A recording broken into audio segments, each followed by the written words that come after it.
નમસ્કાર, આપ જોઈ રહ્યા છો spark today news. Spark today ન્યૂઝની ધારદાર અસર જોવા મળી. વડોદરા જિલ્લાના આજોડ ગામમાં ભારે વરસાદના કારણે આજોડ દશરથનો મુખ્ય માર્ગ પાણીમાં ગરકાવ થઈ ગયો હતો અને મંદિરોમાં પણ પાણી ભરાયા હતા, જેના કારણે ગ્રામજનોને ભારે હાલાકી ભોગવવી પડી હતી. આ સમસ્યાને સ્પાર્ક ટુડે ન્યૂઝ દ્વારા અહેવાલ પ્રસારિત કરવામાં આવ્યો હતો, જેમાં ગામમાં સમયસર પ્રી મોન્સૂન કામગીરી ન થવાના કારણે સર્જાયેલી સ્થિતિને ઉજાગર કરવામાં આવી હતી. અહેવાલ પ્રસારિત થતાની સાથે જ સ્પાર્ક ટુડે ન્યૂઝની ધારદાર અસર જોવા મળી હતી. તંત્ર તાત્કાલિક હરકતમાં આવ્યું હતું અને ગામના સરપંચ હાલ પાણીનો નિકાલ કરવા સ્થળે દોડી આવ્યા હતા. તેમની હાજરીમાં જેસીબી મશીનની મદદથી પાણીનો નિકાલ કરવાની કામગીરી શરૂ કરવામાં આવી છે, જેના કારણે ગામમાં ભરાયેલા વરસાદી પાણીને બહાર કાઢવામાં મદદ મળી હતી. સ્થળ પર ઉપસ્થિત ગ્રામજનો અને આગેવાનોએ સ્પાર્ક ટુડે ન્યૂઝનો આભાર માન્યો હતો. તેમણે કહ્યું હતું કે અમારો અવાજ મીડિયા દ્વારા તંત્ર સુધી પહોંચ્યો એટલે જ આજે કામ શરૂ થયું. હાલ પાણી નિકાલની કામગીરી યુદ્ધના ધોરણે ચાલી રહી છે.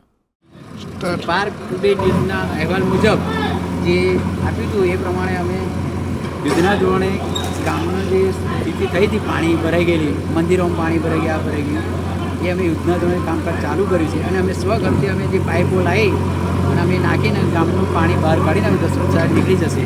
અને અમે જે બુલેટ ટ્રેનવાળાને વારંવાર રિક્વેસ્ટ કરેલી છે કે ભાઈ અમારે પાણી ગામમાં ભરાશે, એ લોકો કંઈ ધ્યાન પર દીધું નહીં. એટલે આજે અમે એ બુલેટ ટ્રેનનો રસ્તો તોડી અને પાણી બહાર કાઢવાનું નક્કી કરી નાખ્યું છે અને હમણાં કલાક બે કલાકમાં પાણી બહાર નીકળી જશે એવી અમારી અપેક્ષા છે. ન્યૂઝનો આભાર. સમાચાર કવર બદલ સરપંચ, તાલુકા પંચાયત સદસ્ય, ગ્રામના હું અલ્પેશ પટેલ જાતે અમે NHRC-વાળાને ચોમાસા પહેલાં રજૂઆત કરી હતી કે અમારા તમે 5 ફૂટ અંદર રોડ કર્યો છે, તેના કારણે અમારા ગામમાં પાણી ભરાઈ જાય છે. તે એ જ પરિસ્થિતિ આવીને આજે ઊભી રહી. આજે અમે ગામના વડીલો અને સરપંચને તાલુકા પંચાયત સદસ્ય શ્રીને બધા થઈને આ 5 ફૂટ અંદર કર્યું તે બુલેટ ટ્રેનનું અમે ઘીસી પાડીને પાણી આગળ કરીએ છીએ. અને બુલેટ ટ્રેનવાળાને અમે અવારનવાર રજૂઆત કરવા છતાં એ લોકોએ નહીં કર્યું. તેની જગ્યાએ અમારે હવે જાતે કરવું પડે છે અને પાણી કાઢીએ છીએ બહાર. અને એમએલએને બી રજૂઆત કરી છે, બધાને રજૂઆત કરેલી છે, સંસદશ્રીને લેખિતમાં રજૂઆત કરી છે.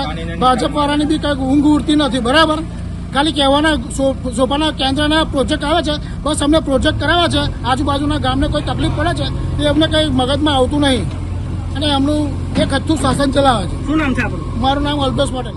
નમસ્કાર દર્શક મિત્રો, હું ભાર્ગવ તળવી. અત્યારે હું આવી પહોંચ્યો છું આજોડથી દશરથ જવાના મુખ્ય રસ્તા પર. મારી પાછળ આપ તમે દ્રશ્યોમાં જોઈ શકો છો તેમ હાલ દર્શક મિત્રો હાલ 5 બહેનો દ્વારા હાલ અહેવાલ બતાવવામાં આવ્યો કે આજોડમાં પાણીની સમસ્યા હતી તે બતાવી હતી. તેની ધારદાર અસર જોવા મળી છે. ત્યારે સરપંચ આ ઘટના સ્થળ પર દોડી આવ્યો છે અને પાણીના નિકાલની કામગીરી હાથ ધરવામાં આવી છે. ત્યારે ગ્રામજનોએ સ્પાર્ક ટુડે ન્યૂઝનો આભાર વ્યક્ત કર્યો છે. Bhargav Talvi, spark today news, Vadodara.